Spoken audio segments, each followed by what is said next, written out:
we can make amends. These stubborn stains will come out in the end.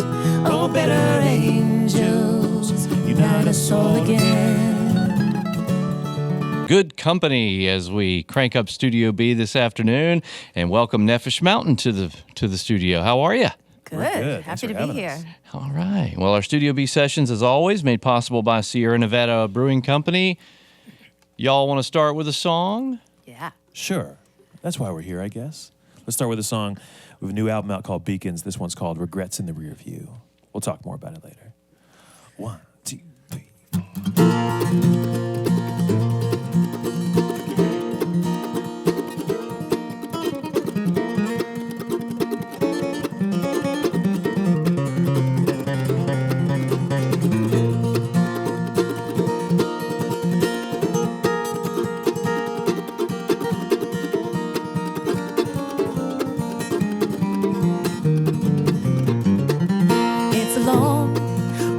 Travel, it goes up and down and even round the sun.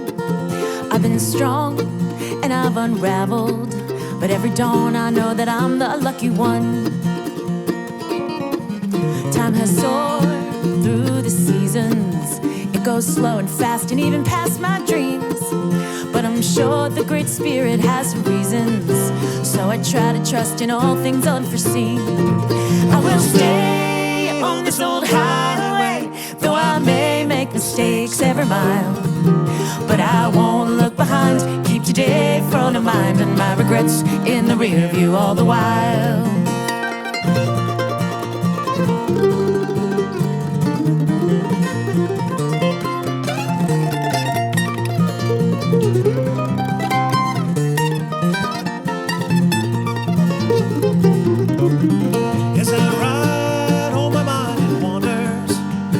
Back to front and on the hunt for clues. And I'll abide, 'cause in the gray blue yonder are the answers badly hidden from our view.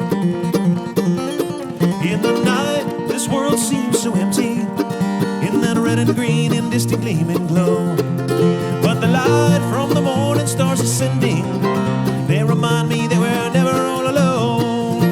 I will stay on this old highway, though I may make mistakes every mile, but I won't look behind. Keep today front of mind and my regrets in the rear view all the while.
And a little north to see.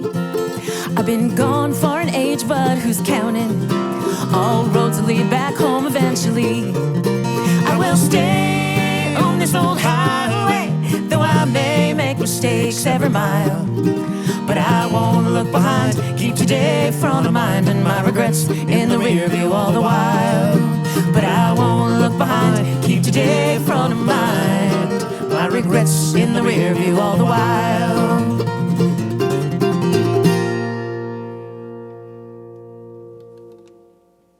WNCW Live Studio B, Nefesh Mountain, regrets in the rear view. That's where they need to be, right? Absolutely. Oh, yeah. Eric Lindbergh and Donnie Zasloff, Nefesh Mountain here. Would you introduce this young man who's blistering on the mandolin over here? Absolutely. That's Thomas Castle. Many of you folks probably know him. Of course. Yeah. some solo work out of your own these days. How it doing? Well for you? Yeah, that's good. We're giving it play on Going Across the Mountain and during the week too.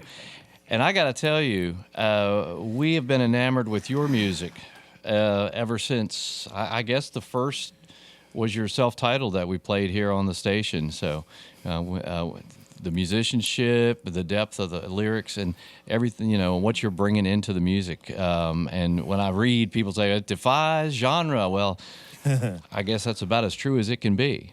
Yeah. And particularly with the new album, you've got a more Americana arranged side and a bluegrass side, which that song came from. Big time. Yeah. It's 2 discs. The new album called Beacons, and the first disc we just titled Americana, and the second disc Bluegrass, just so it wouldn't confuse anyone. Because everybody knows exactly what Americana is, right? Exactly. It means something very specific. I can't put my finger on it, but yeah, no. We've got the little stripped down version. We're on tour with our full 7-piece band, but so happy to. This is how the songs are written. The 2 of us. Thomas wasn't there at the time. I wish he was. He was in our hearts. He doesn't follow you around everywhere. But this is the this is the folky bluegrassy version of it. But yeah, we're trying to mess with. We like breaking the rules, and for me, when I start to break whatever rules I make for myself, we put ourselves in this little box. For 10 years, we've been like, we're a bluegrass band, and yeah, we're still doing it. But we also, during COVID, I was looking over at my amps at home and my SG and my Telecaster, and I'm like, I want to start writing a whole bunch of stuff. So. A lot of tunes came out of it. I love all the influences that you all bring into this, not the least of which is the Jewish American influence. But you have a background in jazz and stuff like that, right? Yeah. I cut my teeth playing jazz in my formative years, in my 20s, and a lot of rock and roll and blues and all kinds of stuff. But in the jazz rooms, I would secretly. I don't know why I had to be secret about it, but I would secretly practice Tony Rice because I didn't want, jazz snobbery is a big deal. Yeah. Most jazz fans I know love Tony Rice, though. I mean, he's got all the. He brings all of that in, doesn't he? That's true. Totally. Yeah. Absolutely. Yeah. How did you meet him, Donnie? We just started playing music together. I can't remember who introduced us or how it all happened, but we just kind of knew each other as co-musician buddies in the beginning, and then we kind of like fell in love, and then Nefesh Mountain happened while we were falling in love. So this is a love story, this whole thing. And it continues to be. Yeah. Good deal. Yeah. Until we totally lose our minds. Yeah. Where are we right now? What's happening? Yeah. Well, we're on tour with our baby, our 3.5-year-old, so it's crazy, but wonderful. Thing, man. It's a thing. Daughter or son? Daughter, and she's right there. But we're that little thing right there. Sorry, you folks she was hiding in the car at home can't see her, but she's so cute. She's hanging out right behind us. Not playing with you yet, though. She will be soon, I think. We played Nashville last night, and she spent a long time holding a mic and singing "I'm Still Standing" by Elton John. Really? From the movie. On the stage after the show. So she's, soon enough. It's happening. Bringing her along right. That's right. Yeah. All right.